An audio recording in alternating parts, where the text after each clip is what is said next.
So originally 4Motion was running at West Park. It was like an outdoor bike track, and we set up as a little community group to sort of carry on with the coaching that the council provided that they couldn't run any further. Then a number of things just linked together. So through Darlington Gymnastics, they were looking for a property to move into. My wife was involved in that. I got volunteered to help to look for that. I also knew some of the local skaters in the town through some work I've been doing for another organisation I worked for. And then when we started looking for buildings, basically we came across this building, and that was when the idea was planted to say, oh, could fit a skate park in here as well as the gymnastics club. Basically, big building, gymnastics club only needed a third of it, left 2/3 that could definitely fit a skate park in. I'd been to skate parks. My middle son was a big BMXer, so I got an idea of what they were like. For us to travel, it was at least a 45-minute to an hour journey to get anywhere. So it was just felt that on that basis you could potentially develop one here. So future-wise, so obviously we've just done a major rebuild. So after being open 8 years, we've totally rebuilt our street section, which you can see sort of this side. We've rebuilt where our bowl was, and we've done some improvements in our park side, not majorly.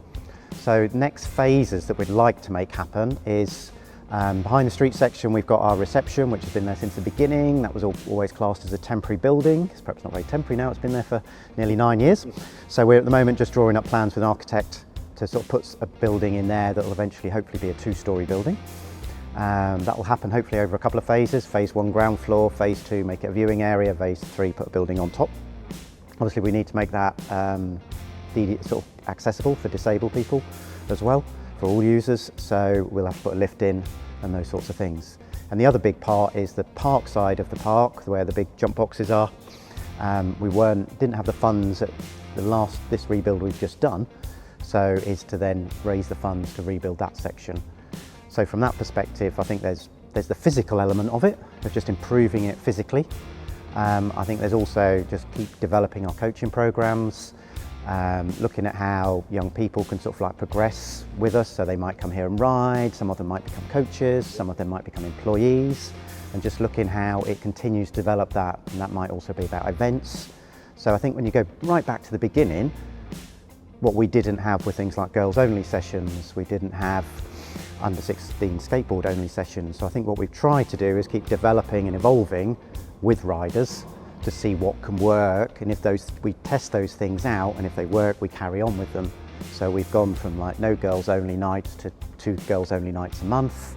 We have lots of girls coming to our coaching side of things. You know, we've got other events going on that we never had going on. So just keep evolving on that way and just getting riders to input into it. The aim of the Skate Jam, so Shred the North as an organisation is sort of very much there and passionate about skateboarding, leading skateboarding in the Northeast. So right from the early days of us being here, and I think it was in the first year we were open, we put on a Shred the North Jam. It was the first one they had, and we hosted it with them. It's very much about working together. We provide the venue, we support the event, Shred the North organise the content of the event. And then we've been doing it every year. To be fair, last year, because we missed 1 or 2 during COVID, but last year was the biggest we've ever had. We've always tried to put a little bit more effort into the younger jam and try and get that going. With Dave, we managed to do a lot more of that last year. So I think we had about 50 riders in the younger jam. We then carried on into what was probably the traditional jam as well. And we had about just well over 100 in that one. And some of those younger riders stayed for that jam as well. So I think it's about, the aim of the jam is very much about bringing people together. So it's not about just that there are prizes and those sorts of things. It's about a social aspect. It's about the younger ones, seeing other younger riders riding. It's about seeing adults ride, seeing how that community works, the buzz in that community, the friendships, and all that aspect of it. So to me, it's a very big gathering of skateboarding to show how big it is. You know, so I think most years it'd have at least 100. Last year we had 170 through the door. So it just shows it can get bigger and bigger. And I think it's just feeling part of something. It's just, that's the important part of it. I think for me, provides a venue for anybody to come to, you know, and that's not just children, because a lot of people will just see it as a sort of children's thing, but it's for adults as well. So for our age range, we'll provide sessions for toddlers, you know, so that, and the youngest, everybody tells me on Facebook, that will always say, oh, my kid was 18 months when they came for the first and they gave it a go, sort of thing. And I know we've got riders that are still in their 50s, possibly in their mid to late 50s, that will come and ride. So from that perspective, it's about, to me, providing a quality venue. You know, it's about providing an affordable venue, and that, so that people can come and don't feel it's too expensive that's going to stop them from coming. I think it provides a safe venue as well than that for some. So for parents to feel either comfortable coming with their children and they feel welcome in that, or the grandparents bring the children, they feel welcome. Or it's about, once those children are sort of like over 10 years old and the parent wants to say, oh, I can leave you, they feel comfortable to do that, and they feel their children are in a safe environment and will be looked after if anything happens. If anything happens, we can ring parents.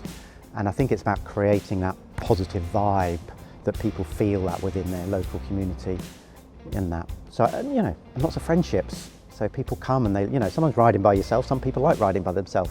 Other people, whether it's young ones, old ones, they want to ride with people. So it's about a sense of place and a sense of like developing those skills as well, whether that's physical skills of riding something and all the ability there and the positiveness that comes out of that and the confidence, to all the social skills of interacting with others and learning and that side of things. And lots of parents will say, I will remember one comment of it was a long time ago now, but I can remember it explicitly.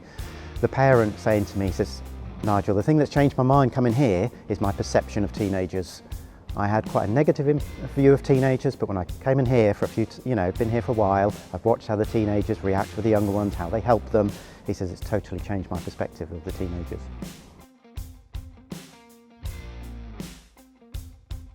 Obviously we met with you, Tom, on that one day, and it was just one of those off-the-cuff conversations about what we were doing and stuff like that.